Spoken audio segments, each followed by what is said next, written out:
और साइज में करके रिकॉर्डिंग यहाँ से ऑन होती है। अभी नहीं है, अभी नहीं है, अभी ऑन ही होगी शायद। रिकॉर्डिंग आ रहा है ना, तो ऑन है। बस इसको कनेक्ट कर माइक ऑनलाइन क्लास।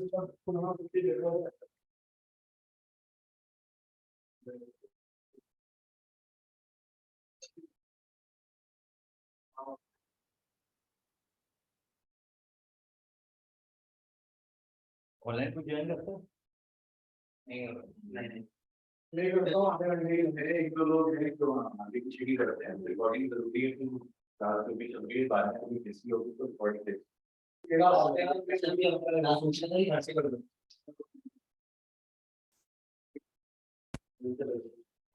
तो बेस्ट ऑप्शन यही है। वैसे एक जन आ रहा है गेम वगैरह चल रहे हैं।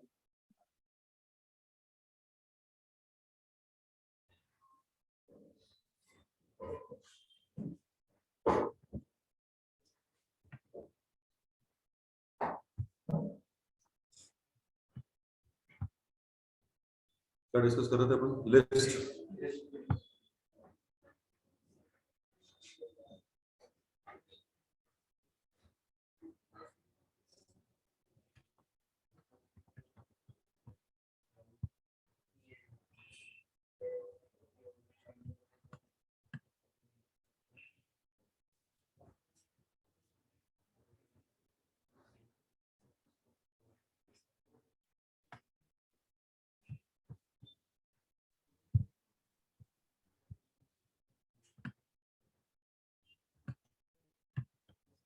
Okay, so we were discussing list that day, जिसमें भी हम लोगों ने कुछ चीजें बेसिक देख ली थी।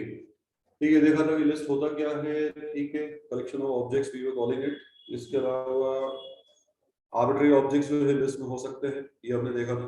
आर्बिट्री ऑब्जेक्ट्स मतलब इसलिए काइंड ऑफ ऑब्जेक्ट्स, अलग अलग तरीके के ऑब्जेक्ट्स जो है वो लिस्ट में कंटेंट रह सकते हैं। List starts ordered. ऑर्डर्ड का मतलब क्या होता है? उस दिन शायद पता नहीं डिस्कस हुआ था कि नहीं हुआ था। ऑर्डर्ड का मतलब ये होता है कि elements of list can be access through a numeric index. ठीक है, जैसे पहला एलिमेंट है तो हमें पता है कि उसका इंडेक्स बाय डिफॉल्ट क्या है, 0। उसके बाद के एलिमेंट का इंडेक्स 1। तो चूंकि ये सारे एलिमेंट्स एक इंडेक्स के तहत आपस में बंधे हुए हैं और उस इंडेक्स का ऑर्डर फिक्स है, that will start from always 0 और वो इंक्रीमेंट होगा 1 से। इसलिए हम लिस्ट जो ऑब्जेक्ट होते हैं इनको क्या बोलते हैं? These are ordered collection. ठीक है, ये ऑर्डर्ड कलेक्शन होते हैं, एक स्पेसिफिक ऑर्डर में आगे बढ़ते हैं। Then we discussed about slicing as well, reversing elements of list as well, जिसमें नेगेटिव हम लोग स्टेप देते थे, उससे स्ट्रिंग जो है वो रिवर्स हो जाती थी। Copying a list into another, that we also discussed. Copying through the indices, that we also discussed. इसके बाद में we were about to discuss shallow copy and deep copy. यहाँ आने के पहले हम लोगों ने फिर बात कही थी कि यार म्यूटेबिलिटी को समझने की जरूरत पड़ेगी, और सबसे आखिरी का फिर जो हिस्सा था पिछले सेशन का, उसमें भी टॉक अबाउट म्यूटेबिलिटी क्या होती है। ठीक है, कि म्यूटेबल और इम्यूटेबल ऑब्जेक्ट्स क्या होते हैं, right? What were list? Mutable और immutable? Mutable, since you were able to change the content of the list keeping the list on the same address position. ठीक है, एक ही एड्रेस पोजीशन पे हमने लिस्ट को सेव किया, उसके बाद में जब उसमें बदलाव किया, उसमें चेंजेस किए एलिमेंट्स में, तो वो चेंजेस हो गए और उसका मेमोरी एड्रेस भी वही बना रहा। that's why that object, this object list is kept under the category of mutable objects. ठीक है, देखो ये जो हमें अभी कोड दिखा है on screen, this we are suppose to discuss. First of all इस कोड में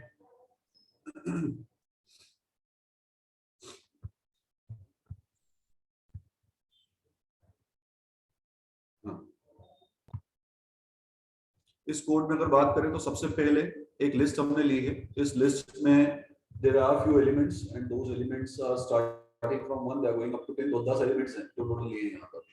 इन 10 एलिमेंट्स को लेने के बाद में भी straight away executed this statement जिसमें लिखा है ls_copy is equals to ls_main। इसका मतलब ये हो गया कि एक लिस्ट को दूसरी लिस्ट से इक्वेट कर दिया, सीधे सीधे ये बोला, मतलब लिस्ट 1 बना के ये बोल दिया list 2 equals to list 1 and we are trying to see कि क्या होगा इस केस में। ऑब्वियसली बात है कि कॉपी तो हो ही जाएगा, इसका कंटेंट उसमें चला जाएगा। ठीक है, बट ठीक उसके बाद we are trying to print this.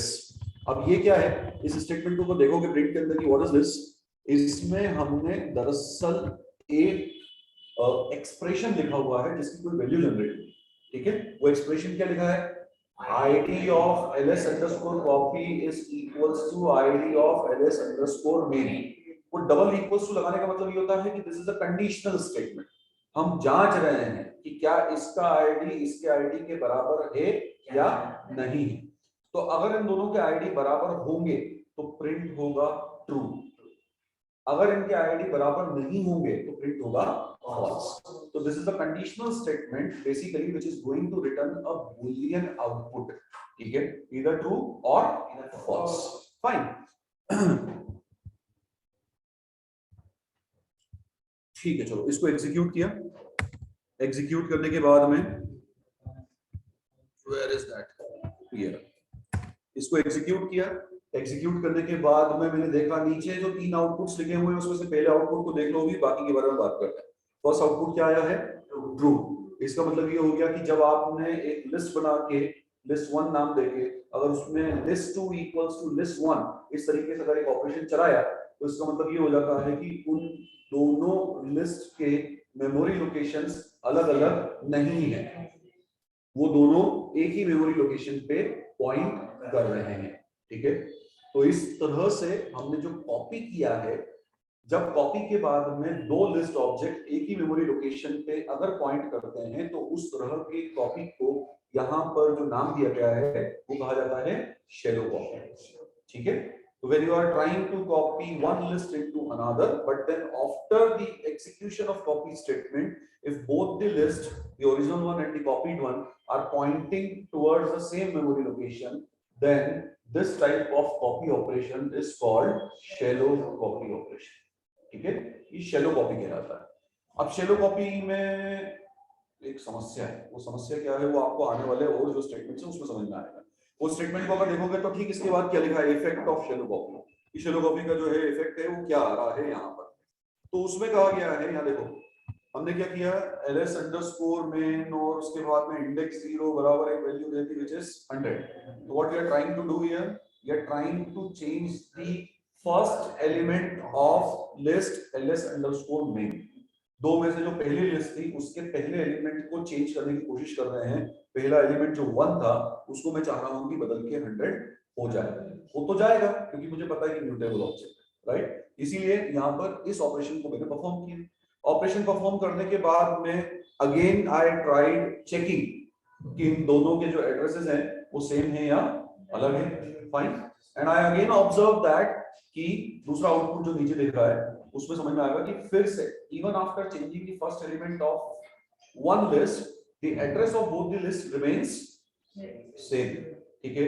हमने एक लिस्ट में बदलाव किया उसके बावजूद भी वो एड्रेस जो है दोनों सेम बने रहे, ठीक है। इसके बाद में we tried printing a list, वो लिस्ट कौन सी है, ls अंडरस्कोर कॉपी, ठीक है।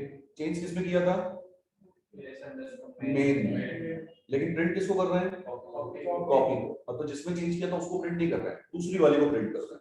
और दूसरी वाली को प्रिंट करने के बाद में भी जो रिजल्ट आ रहा है उसको अगर देखें तो वो चेंज जो लिस्ट थी वो इसमें भी आ रहा है, राइट। ये कहें कि हमने जो भी चेंजेस लिस्ट 1 में किए थे लिस्ट 2 में भी बाय डिफॉल्ट वो चेंजेस हो गए, होने ही थे। क्या कारण था उसके पीछे,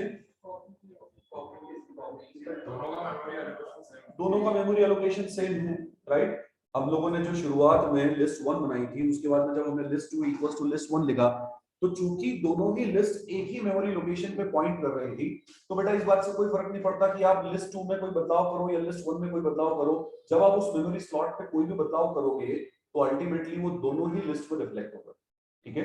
तो when you are trying to change some element on this memory location तो जाहिर सी बात है कि इस पे जो पॉइंट कर रहा है उसमें से किसी को भी एक्सेस करो अल्टीमेटली वो चेंज आपको मिलेगा, राइट। तो that's why we changed our first list but then we observe that कि लिस्ट 2 जो है उसमें भी मुझे वो चेंज दिख रहा है, fine. This effect that we are observing is called shallow copy। जैसा मैंने कहा ये जो कॉपी हमने किया ये shallow copy कहलाता है और कोई सिग्निफिकेंस नहीं इस तरह की कॉपी बनाने का। क्या लॉजिक है, मतलब अगर मान लीजिए कि किसी पॉइंट ऑफ टाइम पे किसी प्रोग्राम में अगर मैं एक लिस्ट का अगर एक कॉपी क्रिएट करना चाहता हूं तो कॉपी क्रिएट करने का मकसद क्या हो सकता है? एग्जैक्टली कि एक जो ओरिजिनल लिस्ट है वो इंटैक्ट बनी रहे और मुझे जो कुछ ऑपरेशंस परफॉर्म करके देखने हैं वो मैं कॉपी पे परफॉर्म करके देखूं, ठीक है। बट यहाँ पर ऐसा नहीं हो पा रहा। I was able to create the replica, but then वो चूंकि दोनों एक ही ऑब्जेक्ट को पॉइंट कर रहे हैं तो पहले में किया हुआ बदलाव उसकी कॉपी में भी रिफ्लेक्ट हो रहा है, तो वो there is no significance of making the copy, ठीक है। मेरा मकसद पूरा नहीं होता यहाँ पर, ठीक है।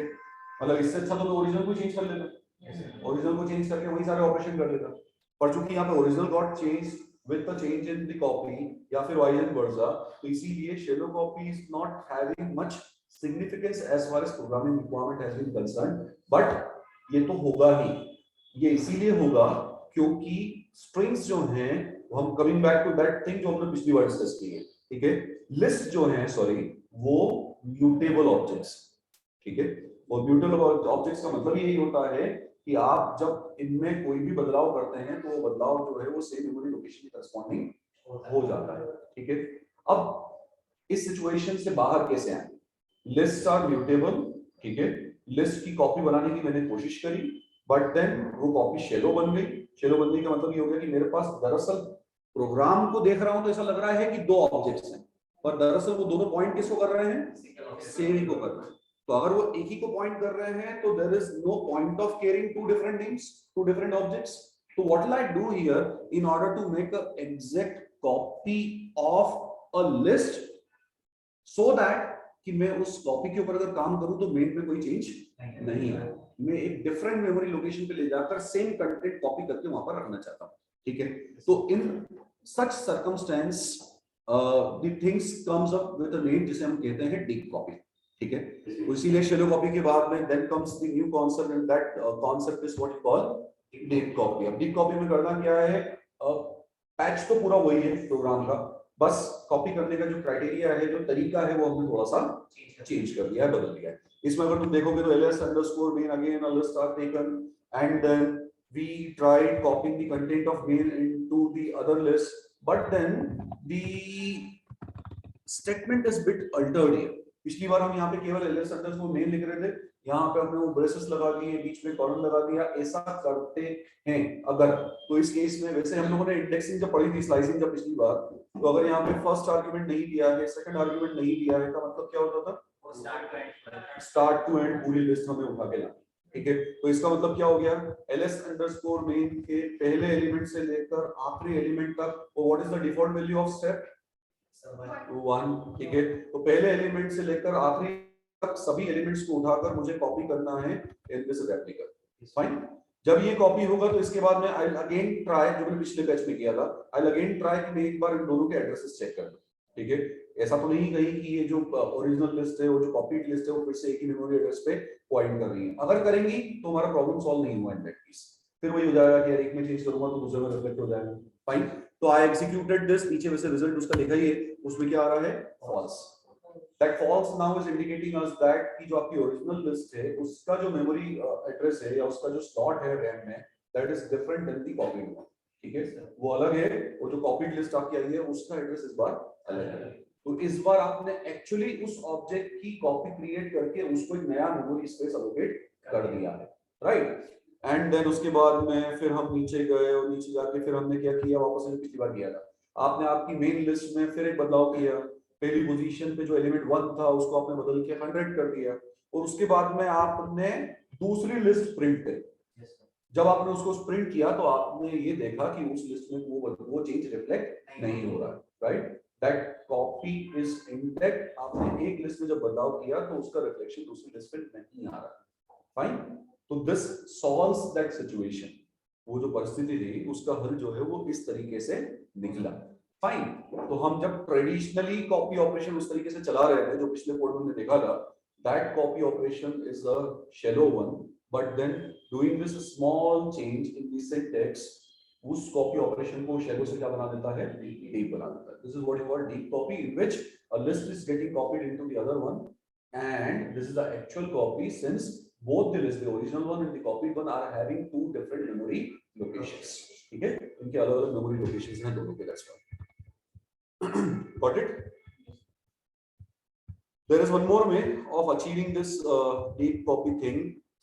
उसमें कुछ नहीं करना है, एक लाइब्रेरी मॉड्यूल आपका इनबिल्ट रहता है, इसमें इंपोर्ट कॉपी हमें करना है, कॉपी करके एक लाइब्रेरी है उसको हमें इंपोर्ट करना है हमारे बैच में, तो इसलिए मैंने वहां लिखा है इंपोर्ट कॉपी।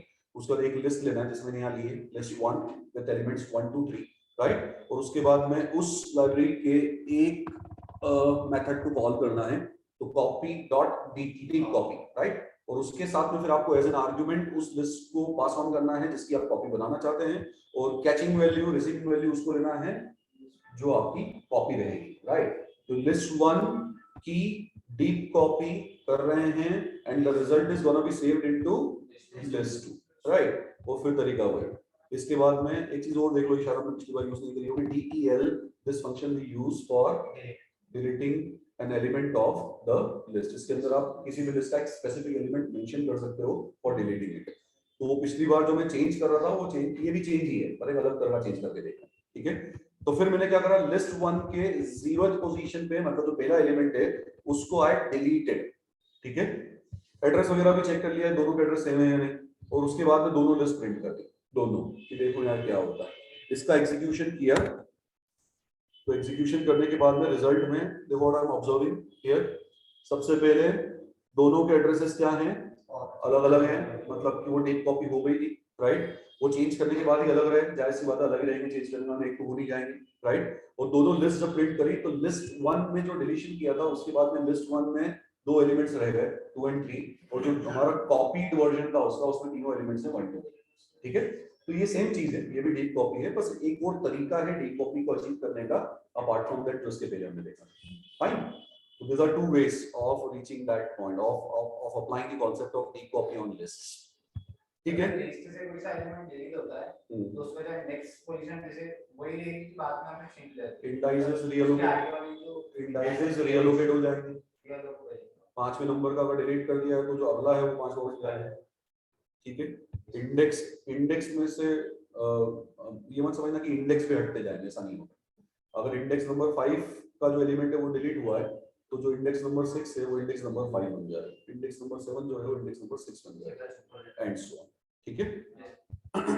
फिर there are few small things which are associated with concept of list like this, ये जो इन करके एक ऑपरेटर है that we used here, this we use for checking whether a specific element belongs to a list और not, ठीक है। Like here there is a specific element 1 that I've taken, ls underscore main is a list, ठीक है, कहीं ऊपर लिया होगा हमने, और हम यहाँ पे ये चेक कर रहे हैं कि whether this element 1 belongs to ls underscore main or not। मतलब कुछ नहीं, इस ऑपरेटर इनको यूज करते हुए आप ये जांच सकते हो कि ये एलिमेंट इस लिस्ट को बिलोंग करता है या नहीं करता है, दैट्स इट। तो इसको मैंने एग्जीक्यूट किया, ये फॉल्स इसलिए आ रहा है क्योंकि ऊपर हमने 1 को बदल के 100 कर दिया था, इसे आपने डिलीट ही कर दिया, डिलीट कर दिया, अच्छा सेकंड ही हाँ डिलीट कर, बराबर। तो लिस्ट नहीं यार, वो लिस्ट 1 है मेरा, ये जो मैंने दो नाम लिए थे ना ऑलटुगेदर डिफरेंट है। इसके पहले मैंने लिस्ट 1 लिस्ट 2 लिया है, उसके पहले वाले पेज में ls अंडरस्कोर मेन लिया था जिसके पहले टेक्स्ट पे 1 था लेकिन उसको बदल के 100 कर दिया था, that's why 1 is not there and that's why we are getting false here, अब बूलियन आउटपुट, ठीक है। देन कम्स सम ऑपरेशंस जो हम लोगों ने स्ट्रिंग्स पे भी डिस्कस किए थे, है ना, दैट डे। इसमें से एक ऑपरेशन जो है वो है concatenation, concat we know merging two things with each other, right। एक ऑपरेशन जो है वो है रेप्लिकेशन या रिपीटेशन, तो इनको हमें यूज करने के लिए स्ट्रिंग्स में भी आपको याद होगा प्लस और मल्टीप्लिकेशन का साइन यूज किया था स्ट्रिंग, राइट। तो यहाँ पर भी we are doing same thing and works with list as well, ठीक है। जैसे यहाँ अगर देखें तो वेस्टर्न कंट्रीज करके एक लिस्ट हमने ले ली है, उसके अंदर 3 नाम है, ईस्टर्न कंट्रीज करके एक लिस्ट और ले ली है, उसके अंदर फिर 3 कंट्रीज हैं, और उसके अंदर we are trying to club this two using some operations, उसमें एक ऑपरेशन हमने ले लिया है प्लस, ठीक है। तो यहाँ अगर देखोगे तो western countries plus eastern countries मतलब you are trying to concat two lists here, ठीक है। ये अरिथमेटिक ऑपरेटर है वैसे नंबर्स के लिए, पर यहाँ पर ये कॉन्केटिनेशन है, ठीक है। तो इसलिए 2 लिस्ट ली, उनके बीच में प्लस लगाया, तो we got 1 more list here, उसको कोई नाम दे दिया रैंडम, ठीक है। और आखिरी में फिर उस लिस्ट के एलिमेंट्स प्रिंट करवा दिए। तो जब एलिमेंट्स प्रिंट करवाए तो we got to know that कि अच्छा एक रिजल्टेंट लिस्ट जो आ रही है उसमें इस बार 6 एलिमेंट्स हैं, 3 from first list, 3 from second list, ठीक है। And if I try observing the order of elements as well, you'll come to know that कि जो पहला जो आपका ऑपरेंड था this one, उस पहले ऑपरेंड के एलिमेंट्स पहले आए ऑर्डर में, और दूसरे ऑपरेंड के जो एलिमेंट्स है वो बाद में है, ठीक है। तो इसीलिए first 3 elements are from first list, then the next 3 elements are from second list, ठीक है। That is the order, nothing else.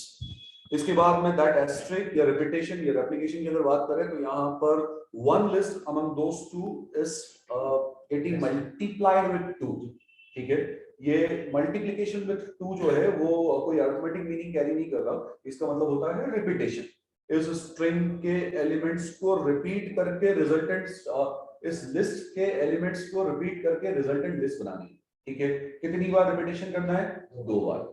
तो इसीलिए वो वेस्टर्न कंट्रीज में 3 एलिमेंट्स थे तो वो अब के बढ़ के 6 हो गए और उन्हीं 3 का रिपीटेशन वापस से हो गया लिस्ट के अंदर, ठीक है। इसमें पर्टिकुलर किसी एक एलिमेंट को भी सर रेप्लिकेट कर सकते हैं? हाँ कर सकते हैं, वो इसे उसका नंबर देके देन इंक्लूड कर सकते हैं। बिल्कुल कर सकते हैं, करके देखना वैसे एक बार आप।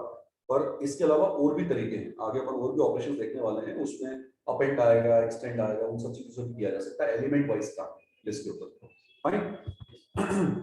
Then I'm having one more small built-in available here in case of this, that is what you call array length. Length हमने strings के ऊपर भी यूज किया था, ठीक है। strings के ऊपर length का मतलब क्या था? number of individual characters involved in the list, ठीक है। यहाँ पर alien का मतलब क्या होगा? number of elements involved in the list, ठीक है। So that's why alien of one of those lists that we have taken is equals to 3, right? Somebody from you please give me the answer। अभी अगर मैंने ऊपर western countries को bullet 2 करके, ठीक है, एक लिस्ट बना ली थी जिसमें 6 एलिमेंट्स थे, तो आई एम गेटिंग 3 है। मैंने इसी तरह का एक क्वेश्चन पिछली बार भी पूछा था, लास्ट टाइम, क्योंकि से हमने रिजल्टेंट लिस्ट लिए, इससे हमको आंसर शो करना है, हमने अपडेट नहीं किया list. we have not updated western countries yet। हमने वेस्टर्न कंट्रीज में कोई बदलाव नहीं किया, हमने सिर्फ ये कहा है कि वेस्टर्न कंट्रीज में 2 का गुणा करके जो रिजल्टेंट लिस्ट आती है वो दिखाओ, उसने दिखा दी, ठीक है। तो या तो वो दिखाएगा या फिर मैं ये भी कर सकता हूँ कि यहाँ पे कैचिंग एलिमेंट दे दूं। यहाँ पे अगर मैं कोई नाम दे दूं ls equals to this, तो इसका मतलब ये हो जाएगा कि जो भी रिजल्ट आने वाला है वो ls में जाके स्टोर हो जाएगा, ठीक है। तो since we have not amended list western countries, that's why even after this operation मेरे पास लेंथ क्या आ रही है? 3 आ रही है। तो 3 यानी कि 6 तो आ ही नहीं सकती क्योंकि उसमें चेंज नहीं किया था, ठीक है। छोटी चीजें हैं, ध्यान रखने वाली है। Okay, so a built-in min stands for minimum, ठीक है, finding minimum of elements of list। तो as far as numbers are concerned, तो minimum predict करना आसान रहता है कि हाँ सबसे छोटा नंबर, ठीक है। as far as the strings are there, minimum मतलब कि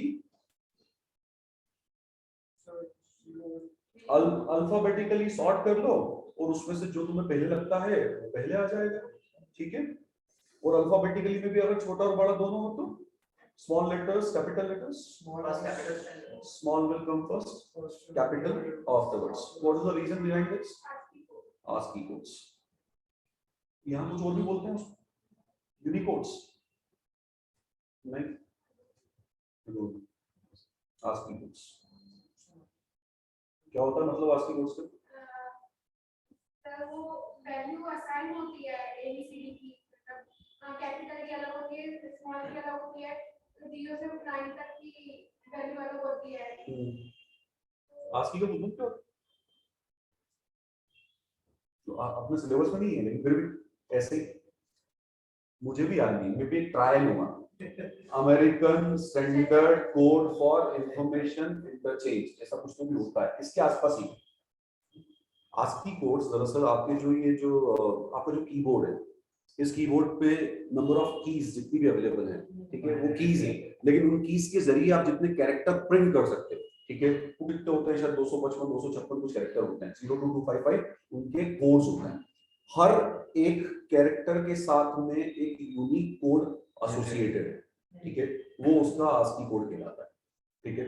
अब वो ASCII कोड का जो ऑर्डर है वो भी सॉर्टिंग में यूज होता है if you are trying to sort between the characters, ठीक है।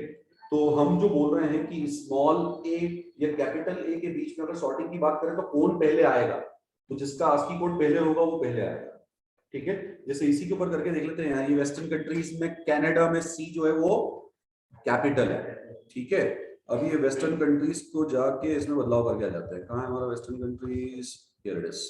इसके अंदर एक एलिमेंट और ले लो, उस एलिमेंट में आप लिख दो कनाडा आगे, क्योंकि डुप्लीकेट एलिमेंट्स अलाउड है, राइट?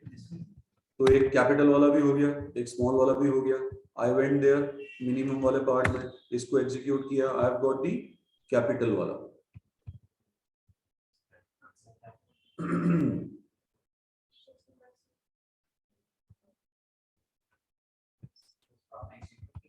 किसको इसको कर दिया था यार, कर दिया था। ये फिर से किया एग्जीक्यूट, ये इसको फिर से एग्जीक्यूट किया, कैपिटल आता होगा यार। हाँ ठीक है डन। एक काम करता हूँ फिर मैं ऐसा लिख देता हूँ इसको, ठीक है, the complete spelling in capital, yes. हाँ मतलब कैप्स को अपने वो मिल रही है इसमें प्रायोरिटी मिल रही है। और जितना मेरा अंदाजा है इसमें से एक अल्फाबेट की जो सीरीज है वो 65 से शुरू होती है और एक 97 से शुरू होती है, ऐसा कुछ है शायद। एक 65 के आसपास से शुरू होगी और एक 97 के आसपास से शुरू होगी। वो कैपिटल स्मॉल अब आप देख लेना, हालांकि ये जो बता रहा है उसमें कि पहले कैपिटल आएंगे बाद में स्मॉल आएंगे, ठीक है। तो minimum in case of strings if you are finding, तो that depends on ASCII codes of the character कि कौन पहले आएगा और कौन बाद में आएगा। एबीसीडी तो है ही, लेकिन अगर सी और सी में भी मैचिंग है तो फिर आस्की कोड्स वाली बात आ जाएगी। Fine, same is with case of max as well, fine. इसके बाद में you are having concept here list literal. ये बहुत बड़ी बात नहीं है। देखो अगर कहीं पे मान लीजिए मैंने एक लिस्ट ली होती, ठीक है, just imagine that you are, ध्यान देना,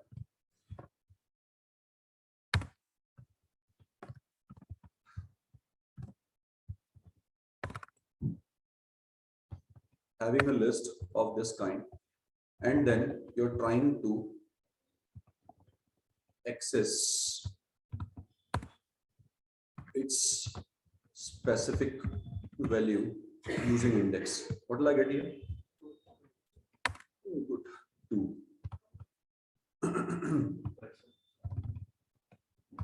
इसको हाइड करना पड़ेगा, that's why it is happening. What will I get here? 2. ठीक है, तो ये तो तरीका मुझे पता ही है कि एक लिस्ट अगर बनाई है तो उस लिस्ट के साथ में एक स्पेसिफिक इंडेक्स अगर देता हूं तो इसका मतलब होता है कि I am trying to fetch one specific element of the list, right. अभी अगर मान लो कि जो मैंने यहाँ चीजें करी हैं, यहाँ जो कोड लिखा हुआ है इसमें क्या लिखा है, यहाँ ध्यान देना, this ls literal is not list, first of all I will tell you this, ठीक है। लेकिन राइट हैंड साइड पर अगर ये वाला हिस्सा अगर केवल देखो, सिर्फ दिस वन, तो दैट इज अ लिस्ट, ठीक है। स्क्वायर ब्रैकेट्स के अंदर 4 एलिमेंट्स लिख दिए हैं कॉमा सेपरेशन के साथ में 1 2 3 4, दैट्स अ लिस्ट, ठीक है।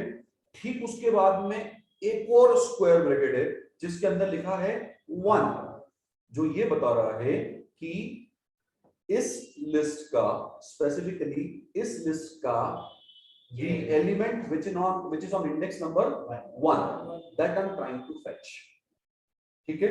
और वो एलिमेंट कहां जा रहा है, कौन से वेरिएबल में, ऑब्जेक्ट में, ls underscore literal, और उसी को हम इसलिए एग्जीक्यूट कर रहे हैं तो उसकी वैल्यू क्या प्रिंट हो रही है, 2 प्रिंट हो रही है, ठीक है। तो आप देखने में आसान लगेगा, वो 2 ब्रैकेट्स है, दरअसल उसमें से एक लिस्ट है और एक इंडेक्स, ठीक है। तो एक लिस्ट के ऊपर एक इंडेक्स लगा दिया और उसको फेच कर लिया तो वो हमारी एक वैल्यू है, ठीक है। तो इसको लिस्ट लिटरल का नाम दिया गया है, हालांकि इसमें कुछ नया नहीं था, ये हम करते ही रहे हैं अभी तक, ठीक है। That is the same thing. जरूरी नहीं होता कि एक लिस्ट बना के उस लिस्ट का एक नाम रखकर उसके ऊपर मैं इंडेक्स चलाऊं तो एलिमेंट्स आएंगे। स्पेसिफिकली अगर पूरी लिस्ट भी लिखी हुई है और उसके आगे भी अगर इंडेक्स लगा दिया तो वो भी आपको वही रिजल्ट देने वाला है, ठीक है। Then we are having nested list as well. Nesting मतलब कि लिस्ट के अंदर लिस्ट, ठीक है। तो nesting also can be used in case of list. अगर ध्यान देना, मेरे इस स्क्वायर ब्रैकेट पे जैसे ही कर्सर आ रहा है तो इसके पार्टनरशिप में एक सबसे आखिरी वाला स्क्वायर ब्रैकेट है वो ग्रीन हो गया, ठीक है। तो इसका मतलब ये हो गया कि हमारी लिस्ट की शुरुआत है और वो लिस्ट का एंड है, ठीक है। तो we are trying to create a list here with name x। इसके बाद में I went inside, this is first element of my list which is of type string, right. Then I came to this bracket, जैसे इस bracket में मेरा cursor आया तो इसकी पार्टनरशिप में बीच में एक ब्रैकेट दिख रहा है वो ग्रीन हो गया, ठीक है। तो इसका मतलब ये हो गया कि यहां से लेकर यहां तक का, इसमें कंफ्यूज मत हो, यहां से लेकर यहां तक जो है this is one element of list x, ठीक है। तो x लिस्ट का पहला एलिमेंट क्या था, a string a, लेकिन x लिस्ट का दूसरा एलिमेंट क्या है, this list, right? And even this list contains one more list inside. उसके अंदर एक और लिस्ट है, उसके अंदर 2 एलिमेंट्स हैं, c c c d D. अभी उसकी बात नहीं करते, अभी तो अपने को क्या दिख रहा है, x of 0 a, x of 1 this portion जिसको हमने अभी यहाँ पे हाईलाइट किया हुआ, ठीक है, सिलेक्ट किया हुआ है। What is x of 2 g, right, a string again. What is x of 3, again a list, right? What is x of 4, this g. Fine. अब क्या देखा इसमें हमने देखा लिस्ट के अंदर list are used and this is what we call nesting. इसको nesting कहा जाता है।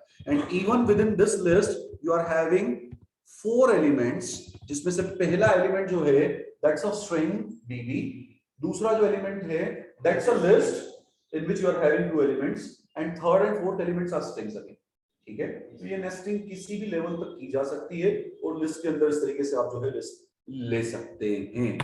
फाइन, बात समझ में आ गई? ठीक है, बहुत बढ़िया।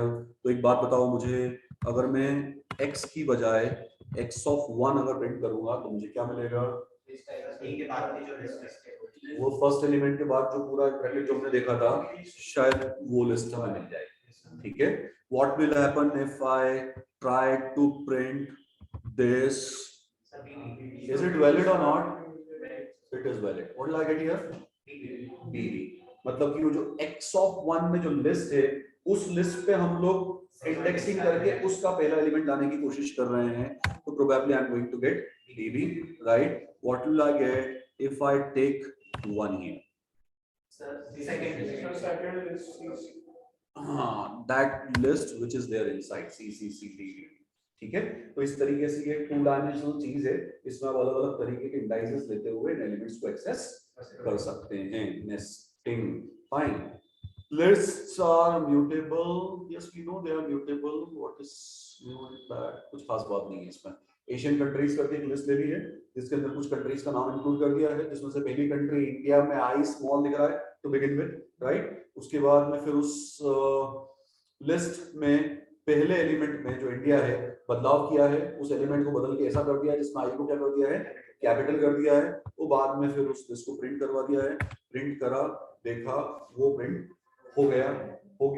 We are since able to make the change here, that's why we are calling that this is mutable। हालांकि इससे म्यूटेबिलिटी सिद्ध नहीं होती है। अगर आप समझदार हैं, पिछली बार के कॉन्सेप्ट्स याद हैं, तो मुझे बताओ कि इसमें मैं क्यों बोल रहा हूँ कि इससे म्यूटेबिलिटी सिद्ध नहीं होती। बहुत बढ़िया। हम म्यूटेबिलिटी के ऊपर कमेंट तभी करेंगे जब हम ये चेक कर पाएंगे कि चेंज करने के पहले और चेंज करने के बाद एड्रेस में, मेमोरी लोकेशन में कोई बदलाव नहीं आया। अगर नहीं आया तो म्यूटेबल है, राइट। तो इसीलिए चेंज तो कहीं भी हो जाता है। मैंने उस दिन भी कहा था x बराबर 10, x बराबर 20, तो इंटरप्रिटेशन तो ये जाता है x बदल गया, लेकिन x बदलता नहीं है। वो सिर्फ अपनी मेमोरी स्लॉट चेंज कर देता है, 10 की जगह पे लेता है, ठीक है। मेमोरी स्लॉट चेंज हो जाता है, वो इम्यूटेबल होता है। तो खैर यहाँ पे हमने किया नहीं है, but we can do that as well. How? I can print ID of this list before making the change, and I can print ID of the same list after making the change as well. And when I done this, then I observe कि ये पहले और बाद में दोनों ही समय क्योंकि same memory location को पॉइंट कर रहा है, that's why we'll conclude that lists are mutable। ठीक है, इन्हें बदला जा सकता है। These objects are mutable, fine। else तो numbers में, integers में, floats में या strings में क्या होता था? लोकेशन चाहिए। जब हम चेंज करने के पहले मेमोरी लोकेशन देखते थे तो कुछ और होती थी, लेकिन जब हम कोई बदलाव कर देते थे तो उसके बाद में मेमोरी स्लॉट जो है वो डिफरेंट आ जाता था, जो ये बताता था कि यार पुराना जो ऑब्जेक्ट है वो तो वही है, लेकिन सिर्फ अब एक नया ऑब्जेक्ट बन गया है नई वैल्यू के नाम से, और वो उसी वेरिएबल के साथ में मैप हो गया है। Fine, immutability. So going ahead then, what is this? Asian countries, one of two. क्या क्या हो रहा है इसमें? हाँ बट लेकिन मैं कर क्या रहा हूँ उसमें? एक एलिमेंट एक्सेस कर रहा हूँ, ये बढ़िया। चलो एनीवेज,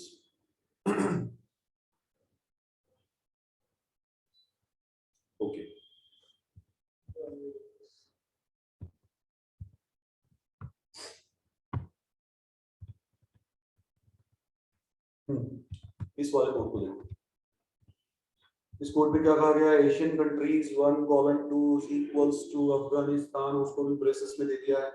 ऊपर पहले उस लिस्ट को देख लो जो हमारे पास थी। What is there in position number 1 India, ठीक है। सेकंड पोजीशन पे क्या है, चाइना। इसके बाद में हमने यार एशियन कंट्रीज देखना है ना, एशियन कंट्रीज वाली लिस्ट कहाँ है अपनी, वही थी क्या? अच्छा, इसको एग्जीक्यूट कर लें यार पहले। एक तो यहाँ हमने चेंजेस कर दिए,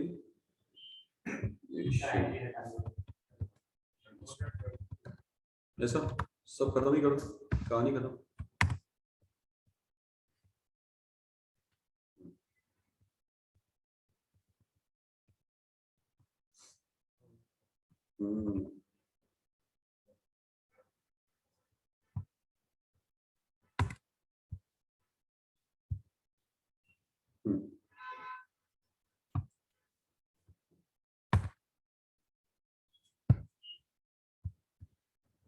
इंडिया, चाइना, श्रीलंका, ऑस्ट्रेलिया, ध्यान देना बेटा है ना।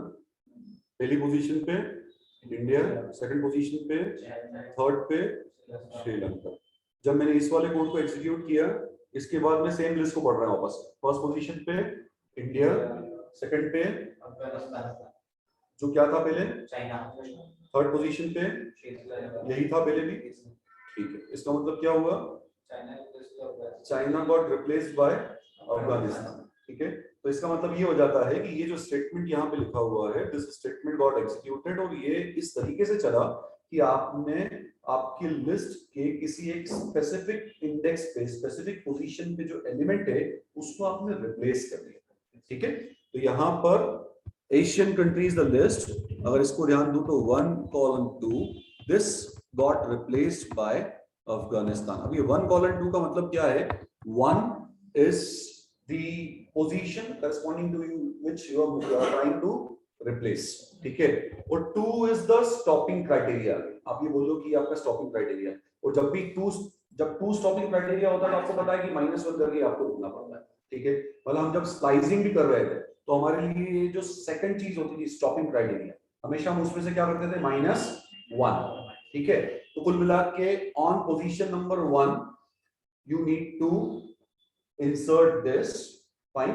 तो यहाँ पे ये इंसर्शन नहीं होगा, यहाँ पे ये होगा रिप्लेसमेंट। इस केस में जो भी वहां पे स्ट्रिंग में रखा हुआ है, आपकी लिस्ट में रखा हुआ है, that would be replaced by such value, fine, ठीक है। ये हाँ बोलो बेटा सर, इसमें मेमोरी स्लॉट सेम रहेगा ना? इसमें अफगानिस्तान जो पहले चाइना था, मेमोरी किसकी है, चाइना अफगानिस्तान की मेमोरी नहीं है यहाँ पर। हाँ वो इसमें क्या कैसे मेमोरी किसकी, ऑब्जेक्ट की। ऑब्जेक्ट क्या है, लिस्ट है। लिस्ट में कितने एलिमेंट्स हैं, 10 हैं। वो 10 रहे, 5 रहे, 4 रहे, 2 रहे, 11 हो जाए, 15 हो जाए, उसका मेमोरी लोकेशन सेम ही रहेगा। तो अगर मैं इसमें से कोई एलिमेंट डिलीट कर दूं, इसमें कोई एलिमेंट रिप्लेस कर दूं, इसमें कोई एलिमेंट अपडेट कर दूं, उसके बावजूद भी इसका मेमोरी लोकेशन, ये मेमोरी स्लॉट जो है वही बना रहेगा, unless until I am going for copy of this and that to neat copy, जो थोड़ी देर पहले पढ़ा, ठीक है। बट देन ये हुआ रिप्लेसमेंट, और रिप्लेसमेंट के बाद में फिर कहीं जो है हमारे पास में एक सिचुएशन आ गई कि हमने कहा कि नहीं यार, I don't want to replace, I want to insert, ठीक है। मुझे रिप्लेस नहीं करना है, जो पुराने एलिमेंट्स उनको एज इट इज बनाए रखना है, उसके साथ साथ में एक नया एलिमेंट जो है वो इसके अंदर इंसर्ट करना है, ठीक है। तो इंसर्ट करने के लिए अगर तुम ध्यान दोगे तो यहाँ पे एक लिस्ट का नाम लिया है, और आपकी स्टार्ट और स्टॉप पोजीशन जो है वो क्या ली है, सेम ली है, 2:2, उसमें एक कंट्री का और नाम ले लिया है, वो क्या है, भूटान, ठीक है। जब इसको एग्जीक्यूट किया तो जो आपकी पुरानी लिस्ट थी वो एज इट इज बनी रही, यहाँ ऊपर देखो पुरानी लिस्ट थी वो एज इट इज बनी रही, लेकिन वो जो पोजीशन नंबर 2 थी 0, 1, 2, ठीक है, उस पोजीशन पे क्या आ गया, भूटान आ गया, followed by Sri Lanka and the other countries. तो इस केस में आप ये बोलोगे कि हमने हमारी लिस्ट में एक एलिमेंट इंसर्ट किया है, ठीक है। तो जस्ट कंपेयर टू कोड्स जो हम लोगों ने अभी देखे, एक कोड वो था जिसमें हमने रिप्लेसमेंट किया। अब रिप्लेसमेंट करने के लिए क्या देना पड़ता है, रिप्लेसमेंट करने के लिए आपको वो इंडेक्स देना पड़ रहा है यहाँ पर जिस पोजीशन का आप रिप्लेसमेंट करना चाह रहे हैं, ठीक है, followed by one more number जो उससे एक ज्यादा, ठीक है, वो उसको इंटरप्रेट ऐसे करेगा इंटरप्रेटर कि यहाँ पे आपको इस पोजीशन पे जाके रिप्लेसमेंट करना है, ठीक है।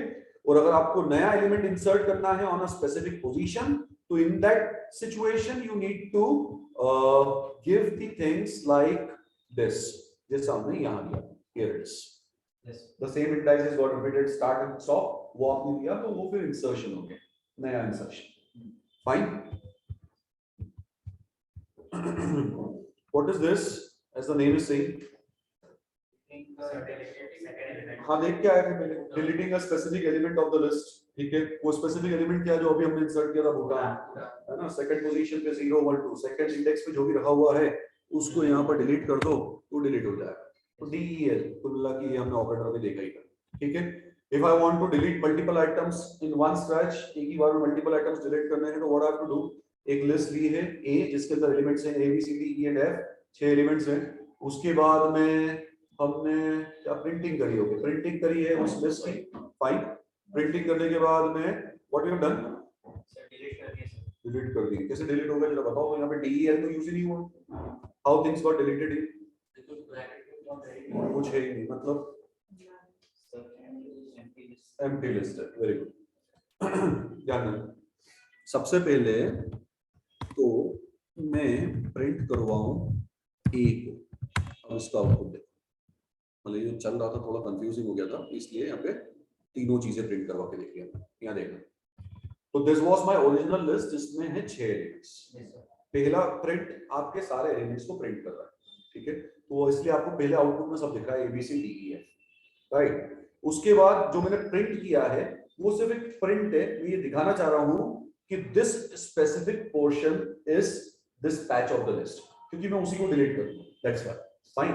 तो मैंने क्या किया, उसके बाद में मैंने प्रिंट चलाया और प्रिंट किया ए के इस भाग को, इस हिस्से, एंड व्हाट इज दिस हिस्सा, दिस हिस्सा will start from index 1 and that will go up to 4, right. तो इसलिए 1 2 3 4 पोजीशन पे अगर देखें तो हमारे पास है B C D E, right, B C D E, मतलब ये वाला हिस्सा है वो कुल मिला के। तो इसीलिए जब हमारा अगला प्रिंट चलेगा तो उस लिस्ट का इतना हिस्सा प्रिंट हो जाएगा जो हो रहा है, नीचे दिख रहा है, राइट। ये पोर्शन सिर्फ इसीलिए दिखाया आपको क्योंकि अगली लाइन में मैंने इसी पोर्शन को हटाया, तो आपको समझ में आया कि अच्छा ये वो पोर्शन था जिसको हटाया, राइट। इसमें क्या किया है, इसमें हमने लिखा है A of 1 column 5 becomes empty, ठीक है। ये जो स्क्वायर ब्रैकेट्स रखते हैं विदाउट एलिमेंट्स वो होती है एम्प्टी लिस्ट, ठीक है। तो इसका मतलब ये हो गया कि ए लिस्ट के इतने पोर्शन को अब आपको पता है इतना पोर्शन मतलब क्या है ना, इतना पोर्शन मतलब 4 एलिमेंट्स, ए लिस्ट के इतने पोर्शन को एम्प्टी लिस्ट से रिप्लेस कर दो, ठीक है।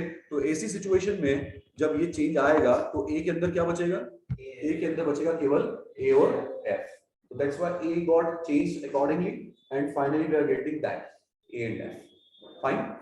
तो मतलब using this way now you can delete more than one elements or multiple items of the list, इस तरीके से आप multiple items जो है वो लिस्ट के delete कर सकते हैं, ठीक है। Then comes two words, एक को हम कहते हैं appending और एक को कहते हैं prepending, ठीक है। नाम से पता चलता है प्री मतलब पहले, शुरुआत में, प्रीपेंडिंग पहले देखो prepending, there is a list in which I am having few elements A B C D E and F, right. Going ahead अगले स्टेटमेंट पर अगर ध्यान दो तो मैंने वहां लिखा है A is equals to one more list plus A, right. और वो जो हमने प्लस लगाया वो पीछे पड़ गया है, कॉन्केटेनेशन के लिए यूज हो रहा था। So 10 20 this list got concatenated with that list which we have taken earlier, तो जाहिर सी बात है कि इसमें 10 20 जो है वो लिस्ट में शुरुआत में आ जाए, ठीक है। तो इसको हम क्या बोलते हैं, इस ऑपरेशन को हम क्या बोलते हैं, प्रीपेंडिंग। प्रीपेंडिंग मतलब एक लिस्ट में शुरुआत में कुछ एलिमेंट्स जोड़ना, ठीक है। Right opposite of this, flip side, we use appending. Appending मतलब कि लिस्ट की आखिरी में कुछ एलिमेंट्स ले जाके जोड़ना, ठीक है। तो यहाँ पे हमने क्या ले लिया, यहाँ पे हमने ले लिया A B C D and F, उसके बाद में हमने लिखा A equals to A plus one more list, इसका अल्टरनेट है अगर सर, इसको अगर मैं यहाँ पे कमेंट कर दूं और इसको देखूं अगर, तो ये थोड़ा ज्यादा आसान दिख रहा है, जो मैंने अभी ना लिखा है यहाँ पर a equals to a plus gh, ये ऑपरेशन ज्यादा आसान दिखता है कि ऊपर वाले जो a b c d e f है उसमें gh जुड़ जाएगा और हमारी लिस्ट जो है वो अमेंड होके ऐसी बन जाएगी, ठीक है। लेकिन ये जो ऑपरेशन हमने लिखा है इसी का ये अल्टरनेट होता है जिसको मैंने अभी कमेंट किया, इसको हटाया, इसको देखो, कहीं अगर लिखा है a plus equals to a thing तो उसका मतलब वही है a equals to a plus that thing, fine, मतलब बोथ आर आइडेंटिकल, फाइन। ये ऑपरेशन चलाओ, चाहे वो ऑपरेशन चलाओ, आपको रिजल्ट्स क्या मिलने हैं, सेम मिलना है इन दैट सिचुएशन। तो a plus equals to a list that is actually equals to, that means a equals to a plus that list, fine. So that's why after executing this I'll get the same result, fine. अभी तक चीजें ठीक लग रही? Then comes one more method here, that method is append. Append is a method itself, ठीक है। Appending एक property थी जो हम देख के आए थे कि अपेंडिंग मतलब लिस्ट के एंड में कुछ एलिमेंट्स जोड़ना, तो जोड़ने के लिए हम लोग प्लस यूज कर रहे थे इधर की तरफ से, ठीक है। But append itself is a method, and that append method, and append का जो मतलब हम समझ के आए हैं, that append method adds a new element eight the end of the list, ठीक है। तो यहाँ पे अगर मैं देखूं शुरुआत में, इसको भी ऐसा मान के चलते हैं, फिर उसके बाद अगर देखते हैं तो बदला हुआ है ls_main dot append needs to be appended by 9, वो जो दिया है वो एलिमेंट इधर से आर्गुमेंट के तौर पे, मतलब मेरे पास ls_main कोई एक लिस्ट है जो मैं ऑलरेडी पहले नहीं बना के आया हूँ, राइट। उसमें हम लोग क्या कर रहे हैं, उसके साथ में उस लिस्ट का नाम दिया dot the method name append और ब्रैकेट में element, what is that element, 999, ठीक है। तो वापस से उस लिस्ट को हमने प्रिंट करवाया, तो when I press enter here तो I have got 999 at the end. इसी को अगर मैं एक बार और चला दूंगा तो एक और बार 999 आ जाएगा, इसी को अगर एक बार और चला दूंगा तो एक बार और आ जाएगा। रिपीटेडली अगर आप अपेंड यूज करते जाओगे तो ऑब्वियसली बात है कि उतने एलिमेंट्स इसमें अपेंड होते चले जाएंगे उसके अनुसार, फाइन। तो append is used for this thing.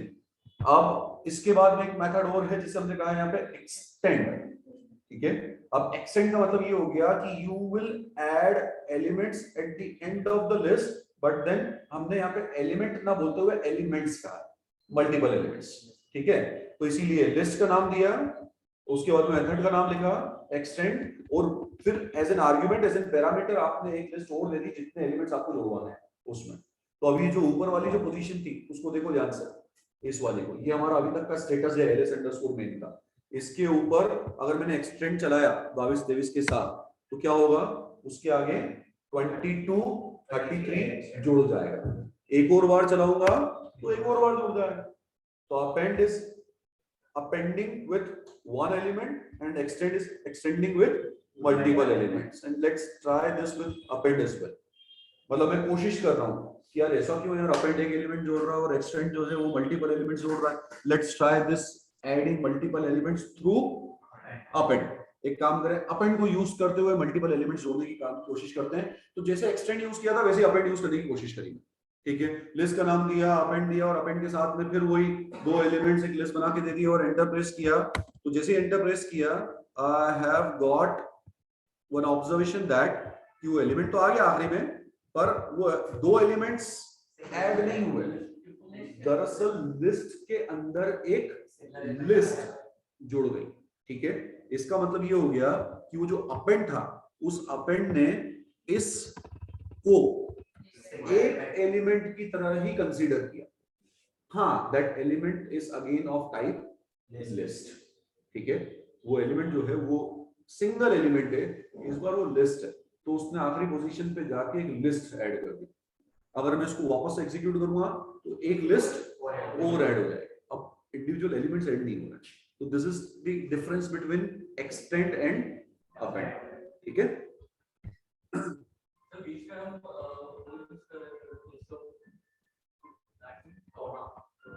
बीच में मतलब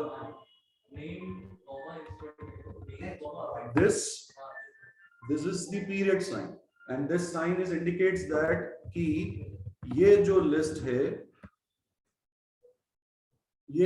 है इस लिस्ट ऑब्जेक्ट का ये मेथड मैं एग्जीक्यूट करने वाला हूं। हम क्लासेस एंड ऑब्जेक्ट्स में जाएंगे तो मैंने पहले भी कहा था कि हम थोड़े और समझदार बनेंगे, बट देन हमें जब कोई हमारे पास जब कोई ऑब्जेक्ट होता है पाइथन में, तो उस ऑब्जेक्ट के करस्पॉन्डिंग एक लिस्ट ऑफ मेथड्स होती है।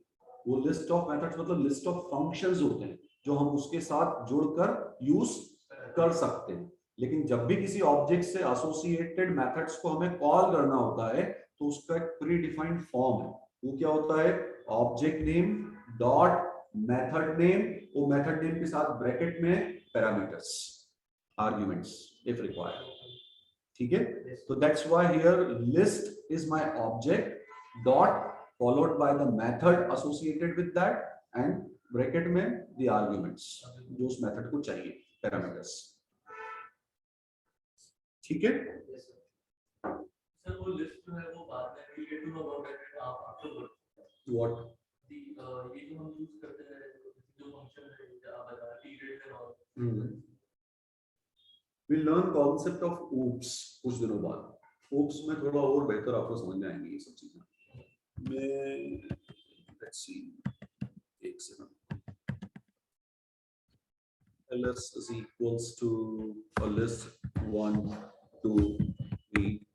This is a list for me.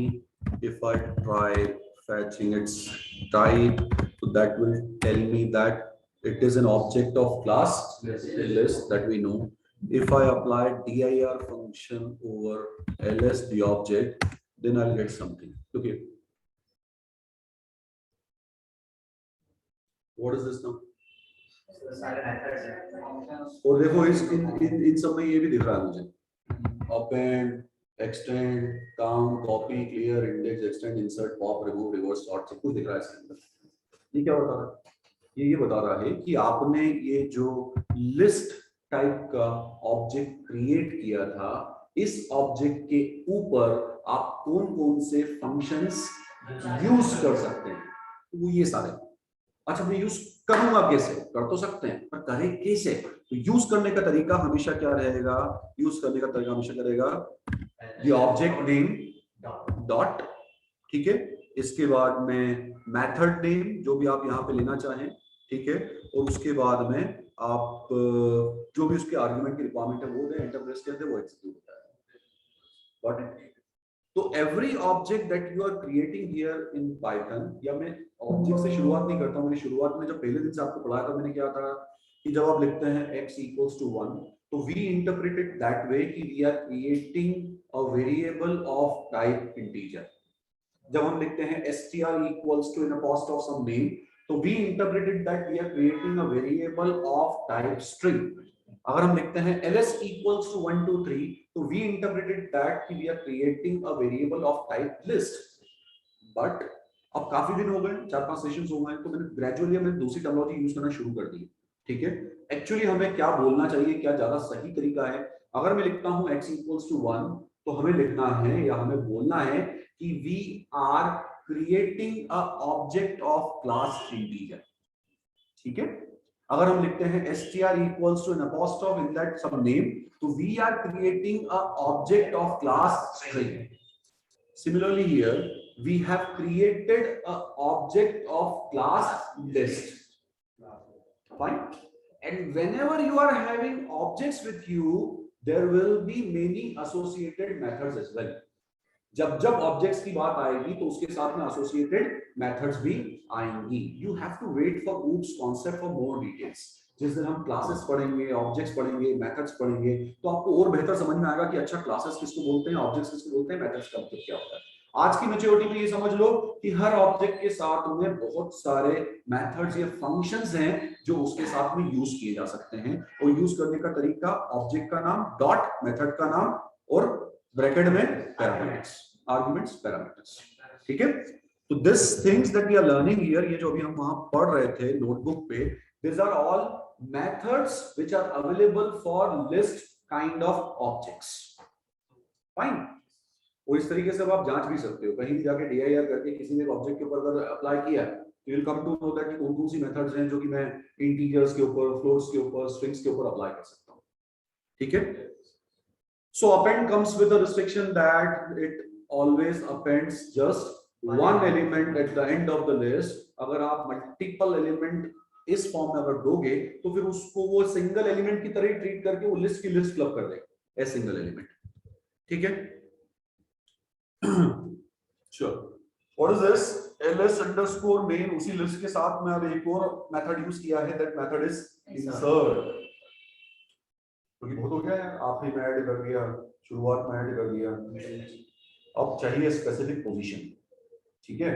तो इसीलिए इंसर्ट, और इंसर्ट के साथ में दो आर्गुमेंट, पहला आर्गुमेंट बता रहा है इंडेक्स कहां इंसर्ट करना है, और फिर उसके बाद दूसरा आर्गुमेंट बता रहा है वैल्यू। तो इसलिए यहाँ पे लिखा है इंडेक्स नंबर 3 पे 1997 ऐड कर दो इस लिस्ट के करस्पॉन्डिंगली। एंटर प्रेस किया and we got that, fine, we got 100 2 3 1997 and so on. एक बार और अगर इसको मैं एग्जीक्यूट कर दूंगा तो will be having two elements then, वो जो थर्ड पोजीशन वाला एलिमेंट था वो फोर्थ बन जाएगा, वो थर्ड पे एक और इंसर्शन होता है, ठीक है। तो इसीलिए using this way, using insert method, we can insert the elements in the list on specific defined indexes, ठीक है। स्पेसिफिक इंडेक्स पे भी आप इंसर्शन कर सकते हैं। Then comes one more method, and that method is remove. Remove के साथ में एक ही आर्गुमेंट जा रहा है, which is nothing but the value. This is value, right? तो अगर लिस्ट में ये वैल्यू है तो उसको रिमूव करो। इंटर प्रेस किया, one value got removed, ठीक है। अभी मैं देखूं तो 999 के और भी बहुत सारे रेफरेंसेस हैं, 1 2 3 4 5 रेफरेंस दिख रहे हैं उसके अंदर, ठीक है। अगर मैं इसको कंटिन्यूअसली एग्जीक्यूट करता जाऊंगा एक एक करके रिमूव होता जाएगा।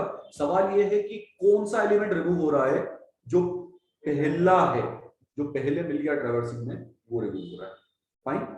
इसके बाद में एक और गया, एक और गया, एक और, ठीक है। नाउ वन लेफ्ट, वो भी गया। अब नहीं है इसमें, अब एरर आई। वो एरर क्या बोल रही है, x is not in list, मतलब वो तो लूप लगा दो सारे, मतलब कौन से सारे, तो अभी बताया था ना ऊपर कि कैसे लिस्ट के बड़े पैच को एक साथ डिलीट करना है, मल्टीपल एलिमेंट्स, वो यूज करो। उसमें एक पैच पूरा सिलेक्ट कर लो, उसको एम्प्टी लिस्ट से रिप्लेस कर लो, गायब हो जाएगा। There are many ways of doing things, depend करता है कि हमारी सिचुएशन क्या है। अभी जो मैं बोल रहा हूँ उससे आप सेटिस्फाई तो हो गए, बट फिर एक क्वेश्चन अराइज होता है कि वो एलिमेंट जरूरी नहीं हो कि वो कंसेक्यूटिव पोजीशंस के, हो सकता है कि उनकी पोजीशंस इंडाइसेस जो है वो अलग अलग हो, ठीक है। तो इन दैट सिचुएशन फिर आपका जो ट्रीटमेंट रहेगा वो डिफरेंट रहेगा। You must be aware of that कि कौन से इंडाइसेस पे मुझे डिलीशन करना है। ऐसा तो नहीं बोलोगे कि पता ही नहीं है कि कहाँ डिलीट करना है। अगर आपको इंडाइसेस पता है कहाँ डिलीट करनी है तो फिर मैं उस इंडेक्स के ऊपर लूप चलाऊं और एक एक करके उनको डिलीट करूं, राइट। इफ नॉट दैट तो मैं फिर लिस्ट के एलिमेंट्स को एक एक करके ट्रैवर्स करूं लूप में। शायद आज के प्रोग्राम, हम आज के लेक्चर में थोड़ा बहुत लूप्स में देखेंगे, देखते हैं उसको। पर उसमें क्या रहेगा, मैं एक लिस्ट लूंगा, मान लो कि मेरे पास लिस्ट है, पता ही नहीं है कौन सी इंडेक्स पे 999 अवेलेबल है, पर मैं तो ये चाहता हूं कि उस स्ट्रिंग में जिसमें 1000 एलिमेंट्स है उसमें 25 जगह पे 999 आ रहा है, वो मुझे डिलीट करना है। अब मुझे नहीं पता, हो सकता है 0 पे, हो सकता है 150 पे, हो सकता है 999 पे हो, जो भी हो, पर 999 अगर आया तो इट मस्ट बी डिलीटेड। तो फिर मैं क्या करूंगा, फिर मैं ऐसा स्पेसिफिक मेथड यूज करने की बजाय I will traverse the whole list starting from first index. I take a loop, एक एक एलिमेंट उठाऊंगा इंडेक्स वाइज, पहला, दूसरा, तीसरा, चौथा, पांचवा, टिल एंड ऑफ लिस्ट, ठीक है। और एक एक करके जैसे जैसे एलिमेंट्स को रीड करता हुआ चलूंगा, चेक करता हुआ चलूंगा, क्या ये 999 है, अगर है तो नहीं तो आगे बढ़ो। इस तरह का एक छोटा सा प्रोग्राम कोड कर देंगे तो जो आपकी रिक्वायरमेंट है वो भी फुलफिल हो जाएगी। If you are having a consecutive patch that you can delete easily, if you are having indices given to you that you can easily delete it, if you are not having indices, if you want to delete some specific elements without knowing the index, then that can be coded, उसको code किया जा सकता है, right. चलो anyways, इसके बाद में एक और मेथड है, that method is pop, right. तो ls underscore main dot pop, ls underscore main, no argument is given, that is the main thing, कोई भी आर्गुमेंट लिखा नहीं। एक बार हम लोग ls underscore main देख ले तो ज्यादा बेहतर होता है यार। चलो एनीवेज छोड़ो, यहाँ दिख जाएगी। एक बार पॉप चलाया तो ये लिस्ट मुझे नीचे दिख रही है फिलहाल, ठीक है। इस लिस्ट को ध्यान से देख लो, 100 से शुरू होते हुए कहां तक जा रही है, 33 तक, ठीक है। 33 के पहले क्या है, 22 एक बार और चलाया 33 है क्या अब वो वाला नहीं है कहाँ गया हट गया आखिरी में क्या आया उसके पहले क्या है वेरी गुड क्या वो 22 गया ठीक है what are you observing here